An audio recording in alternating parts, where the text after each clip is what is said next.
Hi friends, ഞാനിന്ന് ചെയ്യാൻ പോകുന്നത് പൊരിച്ച മുട്ട ചേർത്തുകൊണ്ടുള്ളൊരു കറിയാണ്. അതിനായിട്ട് ഞാനിപ്പോൾ 3 മുട്ടയാണ് എടുത്തിട്ടുള്ളത്.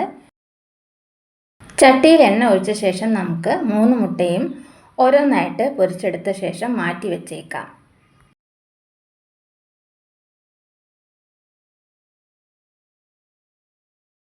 മുട്ടയെല്ലാം ഇപ്പോൾ പൊരിച്ചെടുത്തിട്ടുണ്ട്.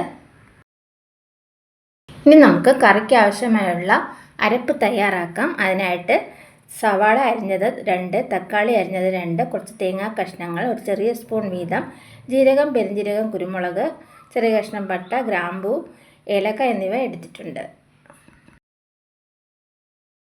ഇവയെല്ലാം നമുക്ക് എണ്ണയിലിട്ടൊന്ന് വഴറ്റിയെടുക്കണം. സവാള വാടി വരുന്ന സമയത്ത് 1 സ്പൂൺ കാശ്മീരി ചില്ലി പൗഡറും 1.5 സ്പൂൺ മല്ലിപ്പൊടിയും ചേർത്ത് കൊടുക്കാം. ഇഞ്ചി വെളുത്തുള്ളി പേസ്റ്റ് കൂടി ചേർത്ത് കൊടുക്കണം. കൂടെ കുറച്ച് മഞ്ഞൾപ്പൊടി കൂടി ഇട്ട് കൊടുക്കാം. ഇനി ഇവയെല്ലാം വീണ്ടും നന്നായിട്ടൊന്ന് വഴറ്റിയെടുക്കണം. തണുത്തതിന് ശേഷം ഇവയെല്ലാം മിക്സിയുടെ ജാറിലേക്ക് മാറ്റി ഒന്ന് അരച്ചെടുക്കാം. മറ്റൊരു പാനിൽ നമുക്ക് എണ്ണ ഒഴിച്ച് ജീരകം പൊട്ടിക്കാം. ശേഷം ഒരു സവാള അരിഞ്ഞതും ഒരു വറ്റൽമുളകും പൊട്ടിച്ചതും കുറച്ച് കറിവേപ്പിലയും ഇട്ട് വഴറ്റുക. സവാള മൊരിഞ്ഞതിന് ശേഷം അരപ്പ് ഒഴിച്ചു കൊടുക്കാം.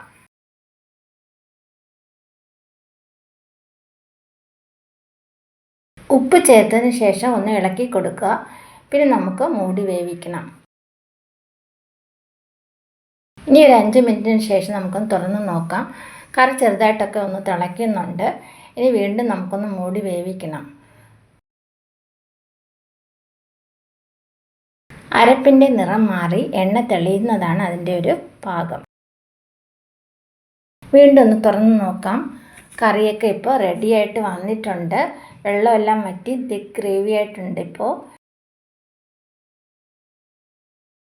നമുക്കിനി മുട്ട ചേർത്ത് കൊടുക്കണം. മുഴുവനായിട്ടാണ് ഞാനിപ്പോൾ മുട്ട ചേർത്ത് കൊടുക്കുന്നത്. കഷ്ണങ്ങളായിട്ടും ചേർത്ത് കൊടുക്കാവുന്നതാണ്.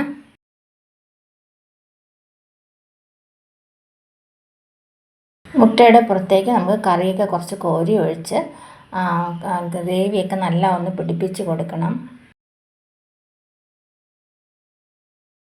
ഇനി നമുക്ക് സ്റ്റൗ ഓഫ് ചെയ്ത ശേഷം കറിവേപ്പില വിതറി കൊടുക്കാം. മല്ലിയില ഉണ്ടെങ്കിൽ അതുകൂടി വിതറി കൊടുക്കാവുന്നതാണ്.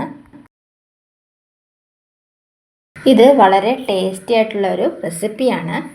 ചോറിൻ്റെ കൂടെ കഴിക്കാനാണ് കുറച്ചുകൂടി നല്ലത്. ഞാനിപ്പോൾ ചപ്പാത്തിയോടൊപ്പമാണ് വിളമ്പുന്നത്. എല്ലാവരും ഒന്ന് ട്രൈ ചെയ്ത് നോക്കുക. വീഡിയോ ഇഷ്ടമായി ലൈക്ക്, ഷെയർ ആൻഡ് സബ്സ്ക്രൈബ് ചെയ്യുക. അതുപോലെ നിങ്ങളുടെ കമൻറ്റ്സും എന്നെ അറിയിക്കുക.